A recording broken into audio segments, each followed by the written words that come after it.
নমস্কার বন্ধুরা, চলে এলাম জন্মাষ্টমীর ব্লগ নিয়ে। অনেকটা দেরি হলো এই ব্লগটা দিতে, ছোট্ট কিছু শ্যুট করেছিলাম সেটাই দিয়ে দিলাম। সকালবেলা উঠেই কিন্তু শুদ্ধ বস্ত্রে স্নান করে চলে এসেছি গোপুসোনাকে স্নান করাতে। আর এইবার জন্মাষ্টমী পড়েছিল কিন্তু 26শে অগস্ট 2024। তো এখন আমাদের গোপুসোনাদের সব শৃঙ্গার একে একে চলছে, এই কজনের হয়েছে। আর এদিকে বাকি চিনি কিন্তু একে একে সব করে দিচ্ছে সিঙ্গার। কি হচ্ছে বলো? এবছর শরীরটা খারাপ থাকায় সামান্য কিছু আয়োজন করতে পেরেছি। আমি জানি অনেকেই বলবেন এই চকোলেট, ভুজিয়া, চোকোস এগুলো দেওয়ার কি প্রয়োজন অপ্রয়োজন জানি না। আমার গোপালকে আমি আমার সন্তান সম ভালোবাসি, তাই বাচ্চারা যেগুলো খেতে ভালোবাসে সেরকমই বিভিন্ন রকমের জিনিস কিন্তু আমি আমার গোপালকে এনে দিয়েছি। যদিও আমি এনে দেওয়ার কেউ না, উনি নিজে চেয়েছে তাই উনি জোগাড় করে নিয়েছেন।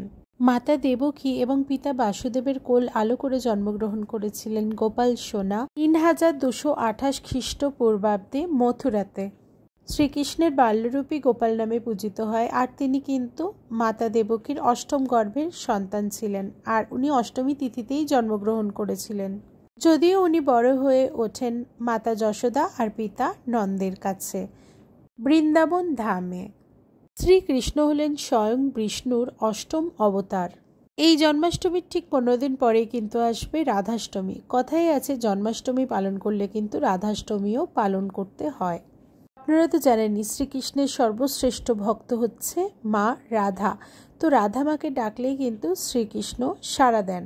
জন্মাষ্টমীর তিথিতে চেষ্টা করবেন উপোস করার, কিন্তু উপোস করা যাদের পক্ষে পসিবল নয় তারা কিন্তু অন্ন মানে ভাতটা বাদ দিয়ে এমনি ফলমূল আহার করে বা দুধ পান করেও কিন্তু থাকতে পারেন। আর যারা ওষুধ খান তাদের পক্ষে তো উপোস করা সত্যিই পসিবল না। আমি মনে করি মনের ভক্তিটাই আসল, জানেন তো। মনে ভক্তি করা, একটু পশু পাখির সেবা করা, ব্যাস আমার কৃষ্ণ তাতেই খুশি। তো দেখতে দেখতে আমার কিন্তু পুজো দেওয়া প্রায় কমপ্লিট হয়ে গেল। আর আজকের ব্লগটাও কিন্তু এই অবধিই রাখলাম। আবার দেখা হবে নেক্সট একটা ব্লগে। সবাই কিন্তু খুব খুব ভালো থাকবেন।